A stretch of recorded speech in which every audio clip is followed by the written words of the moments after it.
vamos a tratar el tema de la respiración celular. Recuerden que en clases anteriores hablamos de la fotosíntesis, ¿cierto? Y que el producto que resultaba en la fase luminosa era el oxígeno y la liberación del CO2, ¿cierto? En esta parte vamos a ver cómo se utiliza el oxígeno. O sea, básicamente se puede que se obtiene de la fotosíntesis, como nosotros, los seres vivos, que no somos autótrofos, lo utilizamos para sobrevivir. Y para ellos, vamos a empezar con una pregunta. Que es simplemente básica. ¿Qué es la respiración celular? ¿Quién tiene una idea sobre eso?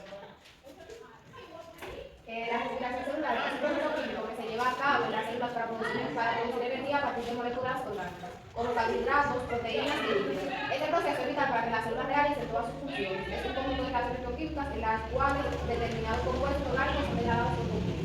Exacto.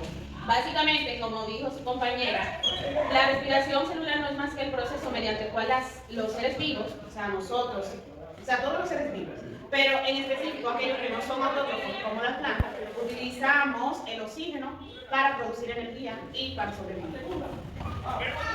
Pero además de esto, durante la respiración celular, las células utilizan el oxígeno presente en el aire para oxidar los nutrientes, convertirlos en energía y el dióxido de carbono que se produce como resultado del proceso expulsado.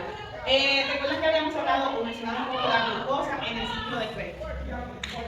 Bueno, básicamente en el ciclo de Calvin-Benson, como lo explicamos en la clase anterior, decíamos que este resulta de la fase oscura, ¿cierto? De la fotosíntesis. Y que básicamente lo que aporta son los nutrientes que da la planta.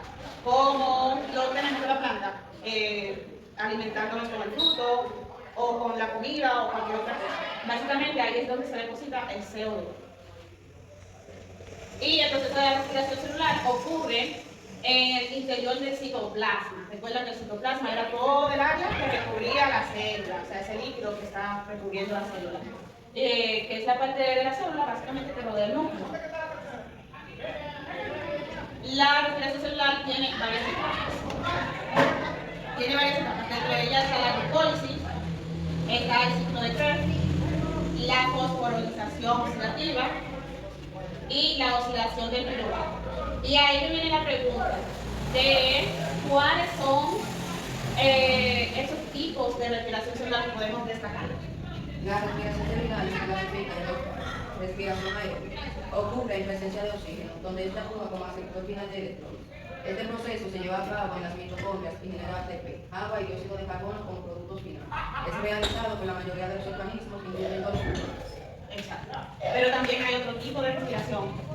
Anaeróbica. Se produce de oxígeno, utilizando otros aceptores de electrones. Este tipo de respiración común se utiliza para organismos que pueden incluir procesos como la fermentación. Exacto. Básicamente existen dos tipos principales de respiración celular, que es la aeróbica y la anaeróbica. ¿Cuál es el punto fundamental que debemos tener pendiente para distinguir una de otra? Básicamente es que la aeróbica se da en presencia del oxígeno. Siempre que haya una respiración donde el oxígeno actúe, es aeróbica. Pero la anaeróbica se da en ausencia de oxígeno. Siempre que la respiración se dé sin la presencia del dióxido de carbono, bueno, con la presencia del dióxido de carbono y sin la presencia del oxígeno, va a ser anaeróbica. Recuerdan que anteriormente dijimos que había unas etapas de la respiración celular y dentro de ellas hablamos o mencionamos la glucólisis. ¿Alguien podría decirme qué es la glucólisis? La glucosa es un proceso metabólico importante para que se básicamente se pone carbohidratos y carbono en 10 pasos químicos que son divididos por encima del tiempo. Al final se obtienen dos moléculas de glucosa, cada una con 3 átomos. La idea principal es producir energía en forma de ADN y moléculas como el NADH que actúan como transformadores de energía.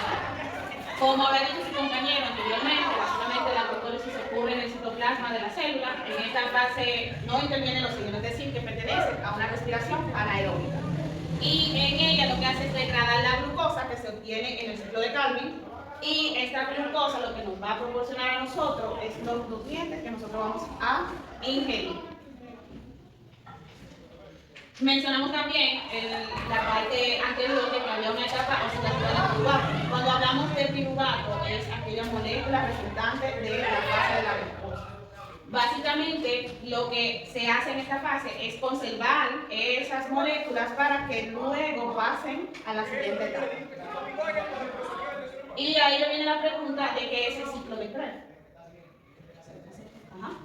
Este ciclo es una serie de reacciones químicas que ocurren en la mitocondria de la célula eucariota, el citoplasma de las células procariotas. Allí el ácido pirúvico se convierte en dióxido de carbono, además de generar algo de ATP. Bien, básicamente, en resumen, podríamos decir que el ciclo de Krebs también es conocido como el ciclo del ácido cítrico. Y en él se dan una serie de reacciones, así como vive en el ciclo de Calvin, es como un ciclo. Una molécula se degrada, luego intervienen las moléculas de NADA y FADA, que son las que producen la oxidación y obviamente reducen lo que es la molécula para convertirla en otra que va a ser necesaria para lo que es el proceso de respiración celular que realiza la célula de manera interna.